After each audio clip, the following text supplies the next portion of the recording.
बहुत बहुत स्वागत है आपका ज़ेड और सीएनबीसी आवाज प्रेजेंट क्रिप्टो की समझ के नए एपिसोड में। और आइए नजर डालते हैं क्रिप्टो से जुड़ी कुछ खास खबरों पर। 2021 में सबसे ज्यादा बिटकॉइन माइनिंग करने वाले 8 देशों की सूची जारी की गई है। इस लिस्ट में चीन शामिल नहीं है। ये सूची Cambridge bitcoin electricity consumption index पर आधारित है। हालांकि कैम्ब्रिज यूनिवर्सिटी ने साफ किया है कि ये जानकारी जियो लोकेटेड बीटीसी माइनिंग फैसिलिटीज से मिले डेटा पर आधारित है, जिन्हें अलग अलग माइनिंग पूलों के संयोजन से इकट्ठा किया गया है। चीन ने 2019 से ही बिटकॉइन माइनिंग पर राज किया, लेकिन अक्टूबर 2020 के बाद से इसमें भारी गिरावट आई, जिसके बाद यूएस ने इसे ओवरटेक कर लिया। सूची में शामिल 8 देश हैं: US, Kazakhstan, Russia, Canada, Iran, Malaysia, Germany और आयरलैंड। क्या बिटकॉइन नंबर 1 की रेस से बाहर है? कॉइन गीको के आंकड़ों के अनुसार बिटकॉइन का मार्केट डोमिनेंस 38% गिरकर 3 साल के सबसे निचले स्तर पर पहुंच गया है।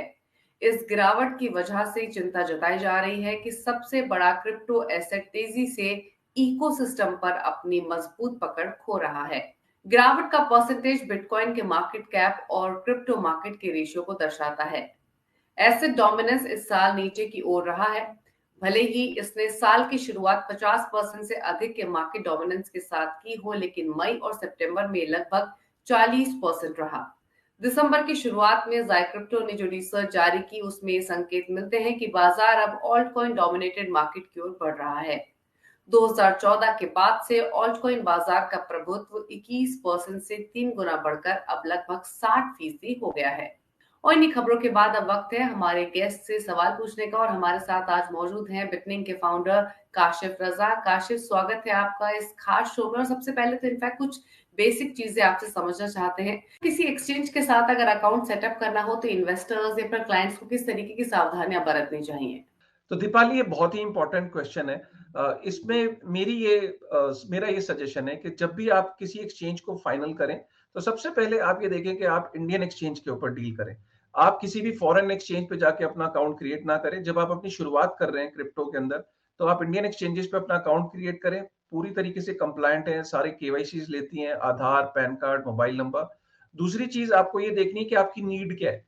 क्योंकि दो तरह की एक्सचेंजेस होती हैं। कुछ एक्सचेंजेस ओपन ऑर्डर बुक होती हैं और कुछ क्लोज ऑर्डर बुक्स होती हैं। ओपन ऑर्डर और क्लोज ऑर्डर बुक्स का मतलब ये है कि जब आप किसी ओपन ऑर्डर बुक वाली एक्सचेंज पे जाते हो, तो वहां पे आपके जो बायर्स और सेलर्स हैं, ओपन मार्केट में आप अपना ट्रेड एग्जीक्यूट कर सकते हो। और अपने आप जो वहां पे ट्रेड है, आप अपनी पसंद से अपने रेट्स डिसाइड कर सकते हो।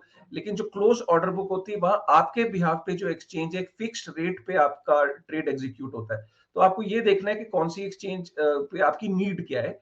और उसके बाद आपको ये देखना है कि कौन जो जनरली जो इंडियन एक्सचेंजेस हैं सारी इस टाइम जो ऑपरेट कर रही हैं, उन पे अच्छा खासा वॉल्यूम है। लेकिन फिर भी मेरी रिकमेंडेशन है कि अगर आप फिर भी डील करना चाहते हैं, तो आप टॉप 3 टॉप 4 एक्सचेंजेस पे कोई भी एक पर्टिकुलर एक्सचेंज को आप सेलेक्ट करके उस पर आप डील कर सकते हो। लेकिन बशर्ते वो एक्सचेंज इंडियन होनी चाहिए। मैं हमेशा लोगों को बोलता हूँ कि अपनी जर्नी इंडियन एक्सचेंजेस से शुरू करें, फॉरेन एक्सचेंजेस पे अकाउंट ना क्रिएट करें।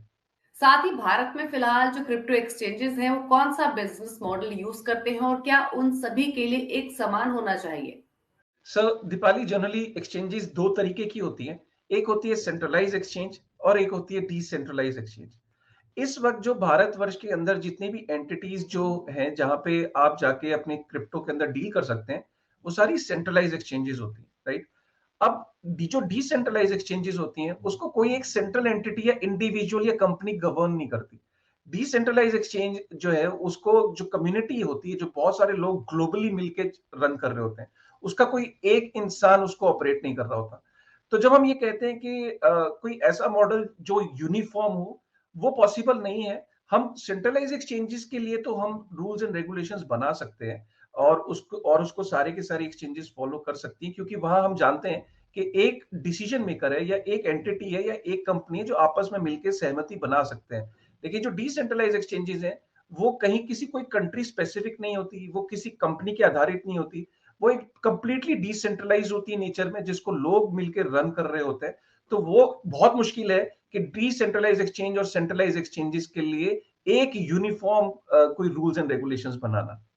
चलिए, शुक्रिया काशिफ, आप शो में आए और आपने हमसे बातचीत की, हमारे व्यूअर्स को तमाम बारीकियां इस मुद्दे से जुड़ी हुई बताई। थैंक यू, धन्यवाद। तो इसी के साथ हमारे इस खास शो क्रिप्टो की समझ में तो इतना ही। अगले हफ्ते फिर हाजिर होंगे क्रिप्टो से जुड़ी कुछ और अहम जानकारी लेकर। Till then take care.